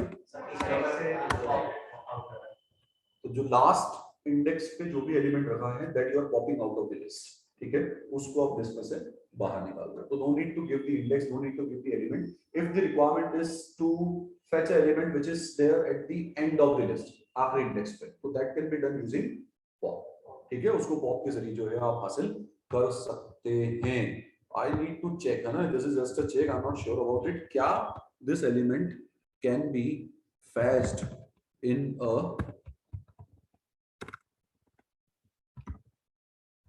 in some other object yes that can be fetched ठीक है तो अभी मैं बोल रहा था कि निकालना है लेकिन दिस जस्टिफाइज दैट कि निकाल के उसका यूज भी कर सकते हैं देखो ध्यान से अभी जो आखिरी पोजीशन पे जो भी एलिमेंट 6 रहा होगा उसको पॉप से निकाला निकाल के करोगे क्या पता तो चले कि क्या निकाला और अगर उसका कोई उपयोग करना हो तो मान लो एक लिस्ट आ गई है मान लो कि आप किसी एक सिस्टम पे हैं और आपने कोई सॉफ्टवेयर बना रखा है अब आज दिन भर की 50 रिक्वेस्ट आ गई इस तरीके की और वो रिक्वेस्ट सिस्टम बाय डिफॉल्ट जो है वो लिस्ट में अमेंड करता हुआ चल रहा है तो आपको जो काम करना है वो ये कि आपको उन रिक्वेस्ट को बारी बारी से निकालते चलना है उस पर काम करते हुए चलना है और डम करते हुए चलना है खत्म ठीक है एंड ऑफ द डे तक का टारगेट है कि लिस्ट पूरी एम्प्टी हो जानी चाहिए ठीक है जिस रिक्वेस्ट को बाहर निकाला उस पर काम किया अलग किया तो जो निकालोगे तो लिस्ट तो एक से कम हो जाएगी पर निकाल के उसका काम भी तो करो उसके ऊपर कुछ तो ऑपरेशन परफॉर्म करूंगा मैं तो फिर वो एक्चुअली अगर देखोगे तो ls_main.pop जो आपकी मेथड है वो मेथड रिटर्न कर रही है वो वैल्यू जो कि एंड ऑफ लिस्ट में रखी ठीक है जैसे अभी इसका रिजल्ट क्या आया था 6 अभी मैं एक बार और उसको एग्जीक्यूट करूंगा अब आपको सुपरफिशियली सोचना पड़ेगा कि क्या था उसके पहले 6 के पहले देयर वाज 5 वो उसको 5 दे गया उसके पहले देयर वाज 4 वो 4 आ गया ठीक है तो उस लिस्ट का आखिरी एलिमेंट पॉप जो है वो बाहर निकाल रहा है और एक इंटीजर में ले जाकर उसको स्टोर कर रहा है ठीक है गॉट इट ठीक है fine What is this then? Return value ऊपर देखो return value ls_main pop1 print this that क्या हुआ इसका मतलब popping is happening but then on specific index ठीक है you're popping a element out of list but then from a specific index ठीक है जैसे यहाँ 1 लिखा है तो 1 का मतलब ये हो गया कि इंडेक्स नंबर 1 पोजीशन नंबर 1 वहां से एलिमेंट उठा के लाएगा फाइन अब मेरी पता नहीं लिस्ट में क्या था यार ऊपर भगवान जाने क्या पता कौन सी पोजीशन पे मेरी लिस्ट पहुंच चुकी है इसको हटा के एक बार चेक करो ls_main it is this now है ना सो 2 3 1997 इस पे अगर मान लो कि अगर मैं सपोज दे देता हूं 2 what will I get here after giving 2 3 if I press enter I will get 3 ठीक है तो इसका मतलब ये होता है कि हम स्पेसिफिक पोजीशन से भी मैं एलिमेंट्स को पॉप करवा सकता हूं बाहर निकाल सकता हूं ठीक है गॉट इट अभी लिस्ट कंप्रेहेंशन में लूप्स यूज हो रहे हैं तो इसको मैं थोड़ी देर के लिए यहाँ पॉज ले रहा हूँ कंप्रेहेंशन पे और मैं एक और नोटबुक आपसे शेयर करता हूँ और हम उस पर बात कर लेते हैं थोड़ी देर उसके बाद में फिर हम अगली बार कंप्रेहेंशन वगैरह देखेंगे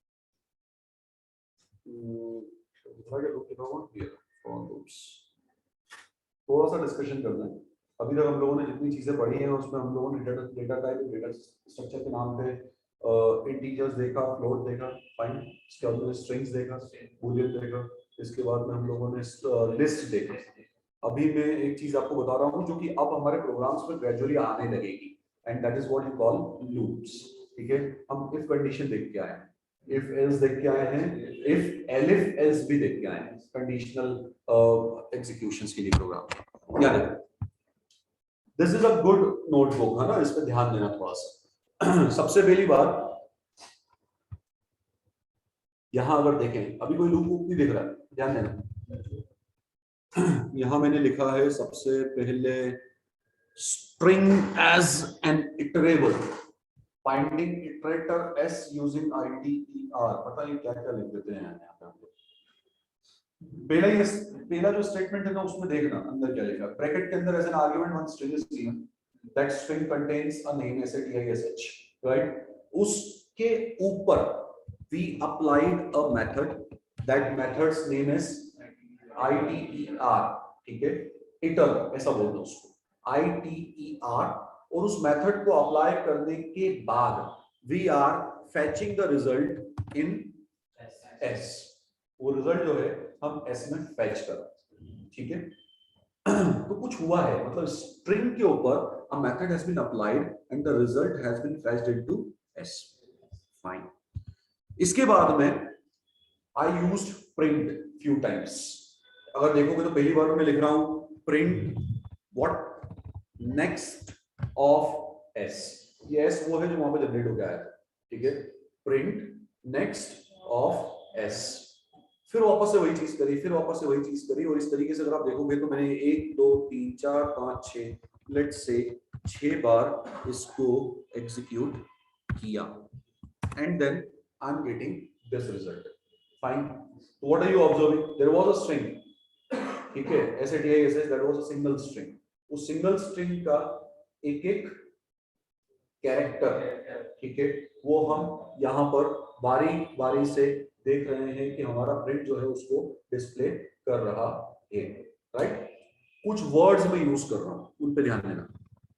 ये जो स्ट्रिंग मैंने यहाँ पे ली थी, this string is nothing but an iterable for me, iterable, right, ITERABLE, iterable, fine. तो string is an iterable here, on that iterable we applied this ITER function, ठीक है, and when on an iterable this iter function is applied, we in result get an output which is called iterator। थोड़ा सा शब्दों पे ध्यान दो, when on an iterable you apply method iter, then you get a iterator, ठीक है। तो एक इटरेबल ऑब्जेक्ट के ऊपर जब ये मेथड अप्लाई होती है तो हमें इटरेटर देती है, ठीक है। अब इटरेटर क्या होता है, इटरेटर वो होता है कि जिसके ऊपर अगर मैं बार बार अगर नेक्स्ट फंक्शन अप्लाई करूं तो फिर वो इटरेबल जो था उसका एक एक एलिमेंट मुझे वो देता चला जाएगा, इटरेटर आ गया। Now iterator is something with which I am going to play, ठीक है। अब मुझे उस स्ट्रिंग से, उस इटरेबल से कोई लेना देना नहीं, भूल जाओ, छोड़ दो, ठीक है। उस इटरेबल से मैंने इटरेटर बना लिया। अब इटरेटर से क्या होगा, इटरेटर के ऊपर बार बार रिपीटेडली, मैं अपना स्टेटमेंट रिपीट कर रहा हूं, रिपीटेडली हम नेक्स्ट फंक्शन अगर यूज करते हैं तो वो उस इटरेबल का एक एक कैरेक्टर मुझे देता जाता है, ठीक है। तो शुरुआत में जब आपने किसी इटरेबल से अगर इटरेटर बनाया तो सबसे पहले वो उस इटरेबल के पहले कैरेक्टर को पॉइंट कर रहा है, तो that iterator S is pointing to that character S, ठीक है। दोनों S में कोई रिलेशन नहीं है, ठीक है, इसलिए कंफ्यूज मत होना। तो that S is pointing to S, तो जब आप नेक्स्ट करते हो तो आपको पहला कैरेक्टर दे देता है, फाइन। उसके बाद जब आप नेक्स्ट करोगे तो शिफ्ट होके अगला कैरेक्टर देगा, उसके बाद जब आप नेक्स्ट करोगे तो फिर अगला, फिर अगला, फिर अगला, फिर अगला, right. This will go on till you reach end of iterate, मैं ऐसा बोल रहा हूं, ठीक है, till it reaches end of iterable object, ठीक है। जब तक वो इटरेबल ऑब्जेक्ट के अंत तक नहीं पहुंच जाता तो next next next next next next next जब तक कि आखिरी एलिमेंट नहीं आ जाता जब तक वो देता ही चला जाएगा। चीज तो एक ही यूज कर रहे हैं उसमें, क्या यूज कर रहे हैं, next, next over what, next over the iterator, ठीक है। इसी चीज को आप दूसरे ऑब्जेक्ट्स के ऊपर भी अप्लाई करो, जैसे मैंने यहाँ स्ट्रिंग के लिए यूज किया था, इसके ठीक नीचे देखो, what is that, that is a list, fine, क्योंकि स्क्वायर ब्रैकेट्स के अंदर डिफाइंड है, हमने लिया ही था अभी, स्क्वायर ब्रैकेट्स के ऊपर डिफाइंड है, तो that is a list which contains 3 elements, it has 3 names, fine. Again I applied ITER method over that list इस बार, but then for me this list is an iterable, पिछली बार string was iterable, this बार list is iterable, right. और इसके ऊपर जब मैं इटर मेथड लगाऊंगा तो it will return an iterator, ठीक है। उस इटरेटर का नाम क्या है, S, और ऑब्वियस ही बात है कि जब उसे S के ऊपर मैं नेक्स्ट नेक्स्ट नेक्स्ट करूंगा तो मुझे इस बार लिस्ट के सारे एलिमेंट्स मिलते चले जाएंगे। तो इसीलिए जब मैंने इसको एग्जीक्यूट किया तो आप गॉट 3 नेम्स, 1 2 3 एक एक करके मिलते चले गए। ठीक है, इसके बाद फिर मैंने टपल भी लिया, फिर हमने टपल पढ़ा नहीं है तो इसलिए इसको छोड़ देते। ठीक, तो in python there are some objects that can be treated as iterables. Python में कुछ ऑब्जेक्ट्स ऐसे होते हैं जिनको इटरेबल्स की तरह यूज किया जा सकता है, उनसे इटरेटर्स बनाए जा सकते हैं और इटरेटर्स के ऊपर नेक्स्ट नेक्स्ट करते हुए उनके एलिमेंट्स को एक एक करके बाहर निकाला जा सकता है। उनमें से स्ट्रिंग एक है, उनमें से लिस्ट एक है, उनमें से टपल एक है, उनमें से डिक्शनरी भी है। ठीक है, ये जो ऑब्जेक्ट्स मैं बता रहा हूं, these are all called iterable objects. This is the reason you might have learned this or read this somewhere. These objects are called iterable objects. So this is the reason, since you can iterate using iterators over this, that's why these are called iterable objects. ठीक है, इसीलिए objects जो है iterable objects कहलाते हैं। Numeric objects are not iterables. आप integers के ऊपर इटरेशन नहीं परफॉर्म कर सकते इस तरीके से, आप फ्लोट के ऊपर नहीं कर सकते, आप बुलियन के ऊपर ही काम नहीं कर सकते। ठीक है, okay, and there is something that you call range as well, that is also an iterable function. जब हम रेंज ऑफ 10 लेते हैं, हमने पहले भी यूज किया था क्लास में, तो that is going to give you a range of numbers. ठीक है, वो रेंज ऑफ नंबर्स देता है, ये भी इटरेबल की रेंज में आता है।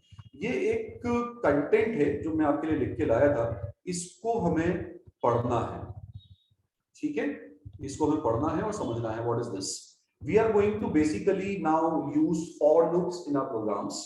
फॉर लूप का जो बेसिक सिंटेक्स होता है वो कुछ ऐसा होता है कि फॉर, ध्यान देना, अगर मैं सीधे यहाँ आ जाता तो फिर तुम पूछते इस शब्द का मतलब क्या है। ध्यान दो, for a variable in what? iterable. For variable in iterable, this is the head of for loop. ठीक है, और उसके बाद कॉलन लगा के नीचे जो भी आप इस for loop के स्कोप के अंदर एग्जीक्यूट करना चाहते हैं वो स्टेटमेंट्स। ठीक है, अब अगर मैंने लिखा है for variable, तो वेरिएबल तो चलो छोड़ो, वेरिएबल तो बहुत ही छोटी चीज है, अभी समझ में आ जाएगी। for variable in iterable, तो अब आपको ये पता होना चाहिए कि जब जब मैं for loop यूज करूंगा तो यहाँ पर मैं किसी एक इटरेबल का यूज करूंगा। वो इटरेबल में हो सकता है कि मैं स्ट्रिंग ले लूं, वो इटरेबल में हो सकता है कि मैं लिस्ट ले लूं, वो इटरेबल में हो सकता है कि मैं टपल ले लूं, हो सकता है डिक्शनरी ले लूं, हो सकता है कि मैं रेंज ले लूं। इन सब में से हो सकता है कि किसी भी एक चीज को मैं उठा के लाऊं, उसको इटरेबल की तरह यूज करूं। ठीक है, तो फॉर लूप में वेरिएबल यूज होता है, एक इटरेबल यूज होता है। ठीक है, आगे क्या बोल रहा है? आगे बोल रहा है कि this loop can be described entirely in terms of the concepts you have just learned above. अभी जो ऊपर पढ़ के आया, to carry out the iteration this for loop describes, Python does the following। क्या क्या करेगा Python? सबसे पहले ये चीज, जब आप for loop यूज करते हैं किसी प्रोग्राम में, तो आपकी स्क्रिप्ट, आपका प्रोग्राम इम्प्लिसिटली for loop को चलाने के लिए अंदर क्या कर रहा है वो लिखा हुआ है इसमें। ठीक है, तो अब अंदर क्या हो रहा है सिस्टम में, आप देखो। सबसे पहले that for loop calls iter to obtain the iterator of a। सबसे पहले आपका फॉर लूप जो है अंदर ही अंदर जो है, जो भी इटरेबल आपने मेंशन किया है, उस इटरेबल के ऊपर इटर चला के उसका एक इटरेटर बनाता है। किस हमने बनाया था? s, right. दूसरी स्टेप पे फिर वो next calls next function repeatedly to obtain each item from the iterator in term. उसके बाद वही फॉर लूप उसी इटरेबल के ऊपर, इटरेटर के ऊपर जो आपने बनाया है, नेक्स्ट नेक्स्ट नेक्स्ट नेक्स्ट करते हुए वहां से एक एक एलिमेंट बाहर लेकर आता है। And then at the end that for loop terminates when the next raises the stop iteration exception. इसका मतलब ये होता है कि जब आखिरी एलिमेंट आ जाएगा तब वो क्या हो जाएगा? टर्मिनेट हो जाएगा। तो दरअसल ये जो ऊपर मैंने तुमको दो पैचेस दिखाए थे ना अभी, एक स्ट्रिंग के लिए, लिस्ट के लिए, टपल के लिए, वो जो हम लोगों ने देखा और समझा, वो दरअसल हमारे फॉर लूप की बिहाइंड द कर्टन वर्किंग। हमारा फॉर लूप उस तरीके से पीछे काम कर रहा है। तो जब आप कोई फॉर लूप देते हैं, उसमें कोई इटरेबल मेंशन करते हैं, तो हमारा फॉर लूप इम्प्लिसिटली क्या करता है? हमारा फॉर लूप सबसे पहले उस इटरेबल को के ऊपर इटर फंक्शन चला के इटरेटर बनाता है, और फिर उस इटरेटर के ऊपर नेक्स्ट नेक्स्ट नेक्स्ट चलाते हुए उस इटरेबल के अंदर के सारे एलिमेंट्स निकाल के लाता है। This is how for loop works in Python. इस तरीके से फॉर लूप पाइथन में काम करेगा, करता है। Got it? Look at this now, बड़ा आसान है इसको देखना। For C in SATISH print I, right? Print C करना चाहिए, प्रिंट सी, ठीक है। अब आप इस 2 लाइन के कोड के पीछे बहुत सारी स्टोरी जो आपको पहले से पता है। For a variable, this is a random variable that we are taking which we are going to use in the body of the loop, right? For a variable in this. अब इस this को बोलने के लिए मेरे पास 3 शब्द हैं। This, string, iterable, ठीक है। तो since strings are iterables, that's why you can use strings there in that part of the loop, ठीक है। तो for C in Satish, right, go for execution of these statements। तो step number 1, for loop क्या करेगा? सबसे पहले जो iterable है, जो हाइलाइटेड है, इस इटरेबल का इटर को यूज करते हुए इटरेटर बनाएगा। फिर उस इटरेटर को यूज करते हुए नेक्स्ट करते हुए इटरेबल का एक एक पोर्शन एक्सट्रैक्ट करके लाएगा, ठीक है। तो आपको तो पता है कि अब जब लूप चलेगा तो एक एक एग्जीक्यूशन के साथ में इस इटरेबल का एक एक एलिमेंट निकल के बाहर आने वाला है। तो इसीलिए इसका आउटपुट अगर देखोगे तो पहले एस आएगा, सी के अंदर जो वेरिएबल है ना, जो आपका इटरेटर लेके आ रहा है, वो सी में स्टोर करेगा वेरिएबल में, और इसीलिए सी में वो वैल्यू आ रही है।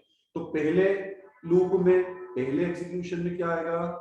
एस, फिर ए, फिर टी, फिर आई, फिर एस, फिर एच, ठीक है।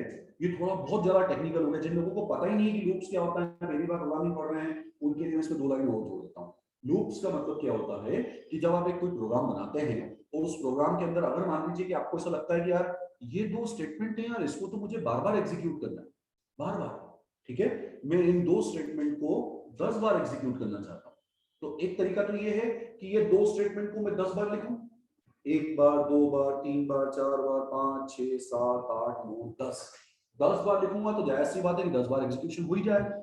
दूसरा तरीका यह है कि जब आपकी प्रोग्रामिंग लैंग्वेजेस में, जब आपके प्रोग्राम्स में एक सेट ऑफ स्टेटमेंट को अगर आपको रिपीटेडली एग्जीक्यूट करवाना है तो आप बार-बार नहीं लिखोगे, आप उसको लूप के अंदर रखोगे, आप उसको लूप के अंदर रखोगे। फिर वो फॉर लूप हो सकता है, व्हाइल लूप हो सकता है, अलग-अलग तरीके हैं, but you will keep that inside a loop, ठीक है।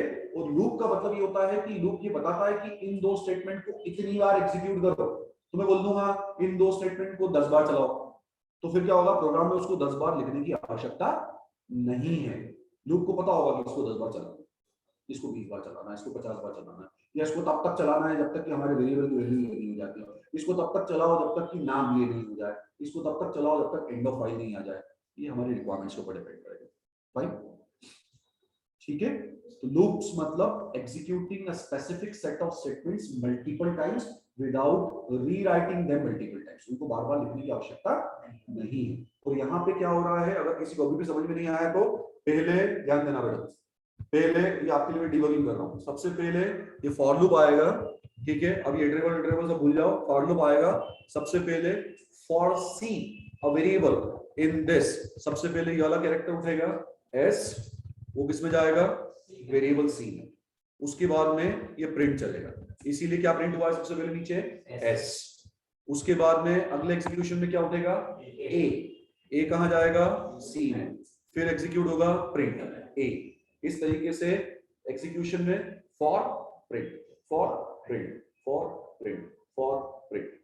तो प्रिंट कितनी बार चला, 6 बार। इसलिए हमने कहा था कि loops are used for executing a statement और set of statements multiple times, ठीक है। हम और प्रोग्राम्स देखेंगे, उसके साथ और समझदार हो जाएंगे। हां, किसके साथ इसी स्टेटमेंट को मैंने 6 बार ये लूप है, इसको मैंने एंडिंग नहीं दी तो जब तक चलेगा तब तक स्ट्रिंग खत्म नहीं होती। अंदर लूप में कंडीशन कोड कर दो, चलेगा तो 6 बार ही, पर अंदर कंडीशन दे दो कि इतने अकरेंसेस हो तभी प्रिंटिंग हो, वरना नहीं। काउंटर लगा दे, एक काउंटर लगा दिया, 0 से स्टार्ट कर दिया, वो काउंटर अगर 0 1 2 3 है तो मैं प्रिंटिंग चाह रहा हूं, उसके बाद में नहीं चाह रहा, स्टोरी एंड्स। और लूप नहीं भी चला रहा हो तो उसके बाद में ब्रेक कर दो। ब्रेक होता है, ब्रेक होता है, कंटिन्यू होता है लूप के अंदर, जहां पे आपकी रिक्वायरमेंट फिनिश हो जाती है वहां पे just break it down, break कर दोगे तो वही खत्म हो जाएगी कहानी।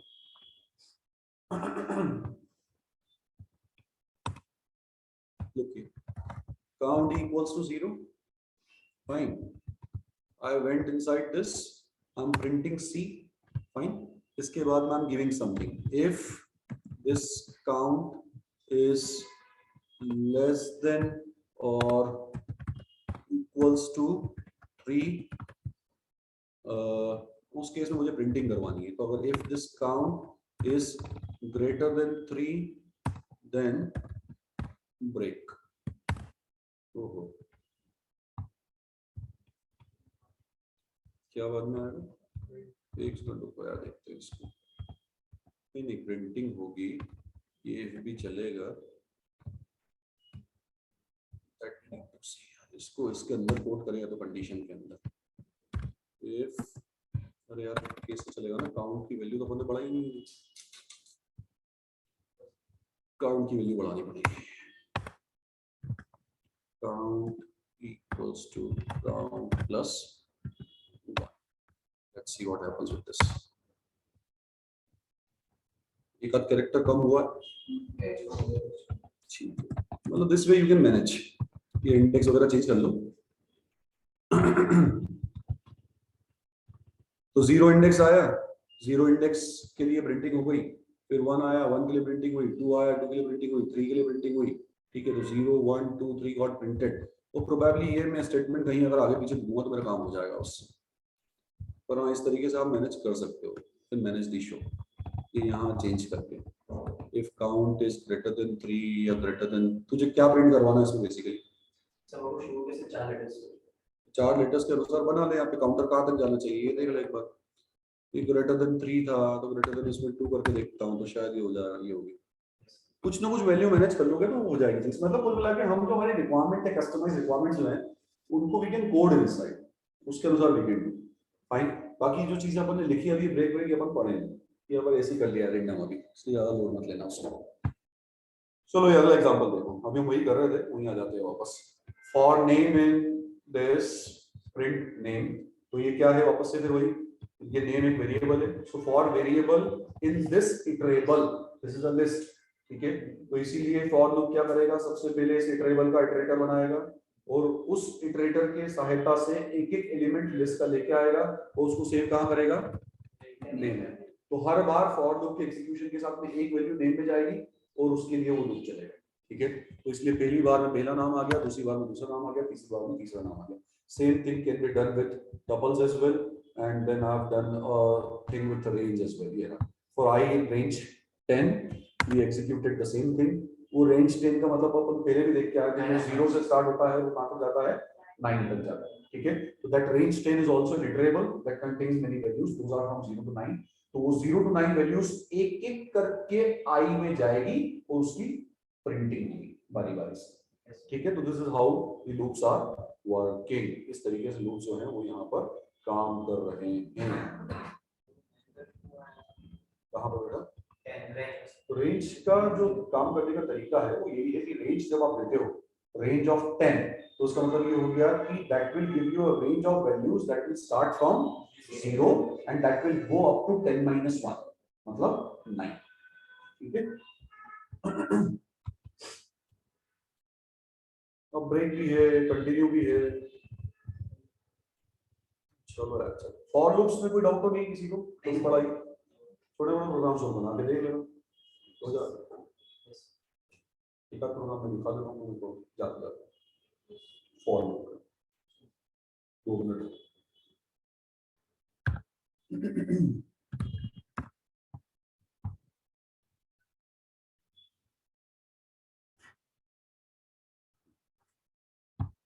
Look at this।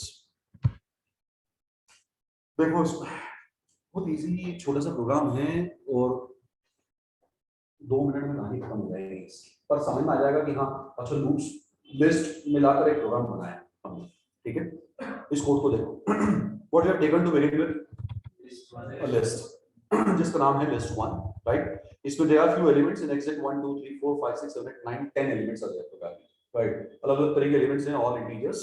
और हमें कहा गया है कि इस प्रोग्राम में जितने भी एलिमेंट्स जो हैं इवन है इस लिस्ट में उनको प्रिंट करो, राइट। अब इवन मतलब पहले समझ के आया कि जो जिनका 2 से भाग लग जाए 2 4 6 8 10 12 है ना, इस तरह से जिनका 2 से भाग लग जाता है जिसमें रिमाइंडर 0 आता है उनको प्रिंट करवाना।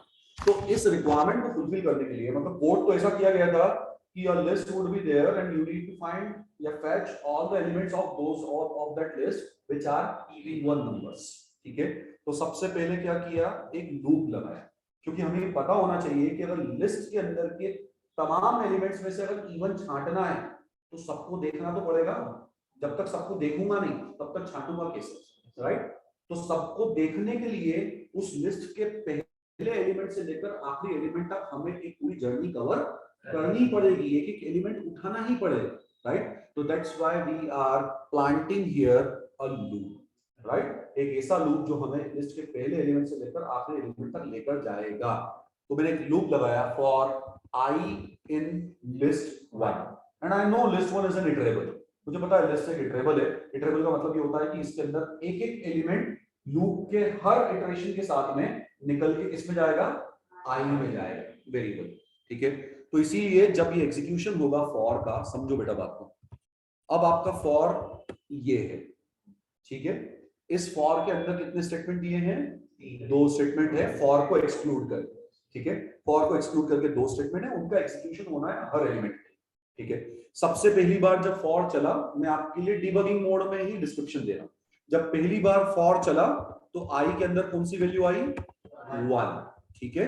हम नीचे आए, हमने इफ कंडीशन लगा रखी है, उस इफ कंडीशन में हमने बोल के रखा है इफ दैट एलिमेंट आई मतलब 1 when is divided by 2 and if it gives reminder 0 then print that element, print that element. तो पहली बार में जब 1 होगा और 1 जब 2 से डिवाइड होगा तो ऑब्वियसली बात है रिमाइंडर 1 और रिमाइंडर 0 नहीं आएगा, ठीक है। नहीं आएगा तो 1 प्रिंट नहीं होगा, ठीक है। इसकी बाद वापस से ऊपर गए, फिर फॉर में आ गए, फिर इसके बाद अगला एलिमेंट उठाया इटरेटर ने, अगला एलिमेंट 12, अब ये 12 किसके अंदर है, आई के अंदर, ठीक है। फिर चेक हुआ क्या this 12 I when is divided by 2 it gives me remainder 0 or not, it is going to give me remainder 0, so this condition will pass now, if this condition passes तो ये print के अंदर लगा, ये जो print है ना ये if के अंदर लगाया हुआ है, ठीक है। तो इसीलिए वो इस केस में क्या करेगा, वो I प्रिंट कर देगा, I मतलब 12 प्रिंट कर देगा। अब आप एक एक एलिमेंट लिस्ट का उठाते चले जाओ और इस कोड के लॉजिक को समझो, you will come to know that कि हर बार सिर्फ वही एलिमेंट प्रिंट होगा जिसको 2 से डिवाइड करने पर रिमाइंडर क्या आ रहा है, 0, या फिर वो इवन है, ठीक है। तो we are going to traverse the whole list, हम एक एक एलिमेंट वहां से उठाकर फॉर लूप के अंदर जा रहे हैं, एक कंडीशन चेक कर रहे हैं, उस कंडीशन में अगर वो नंबर इवन है तो वो प्रिंट हो जाएगा, एल्स नहीं होगा, right. And I tried executing this now, और उसके एग्जीक्यूशन के बाद में I got the result at the look here on the terminal 12 32 62 and 10. This were the elements which were even elements of that list, ठीक है। तो इस छोटे से प्रोग्राम के अंदर हमने 2-3 चीजें एक साथ सीखी है सबसे आगे में, वो ये है कि फॉर लूप कैसे चलता है, इटरेबल का काम कैसे हो रहा है, फॉर के अंदर इफ कंडीशंस कैसे काम कर रही है, ठीक है। इस तरह से छोटी मोटी रिक्वायरमेंट हम खुद भी बनाकर प्रोग्राम्स बना सकते हैं, फाइन। इसमें हम सर जो हमने इवेंट्स प्रिंट किया है तो सर हम उसको प्रिंट कराने के साथ ऐसा भी कर सकते हैं कि हम उनके इंडेक्स नंबर के साथ प्रिंट कर सकते हैं, हाँ क्यों नहीं कर सकते।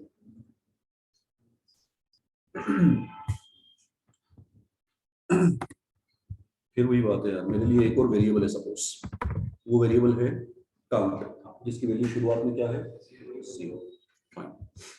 इसके बाद में I came with in this condition for loop के अंदर इफ कंडीशन के अंदर आई विल प्रिंट, ध्यान देना, आई विल प्रिंट आई के साथ में काउंट कॉमा आई कर देता हूँ अभी इसको, कि मेरा काउंटर भी प्रिंट हो जाए, आई भी प्रिंट हो जाए, assuming that count is bringing the index हाल फिलहाल, ठीक है।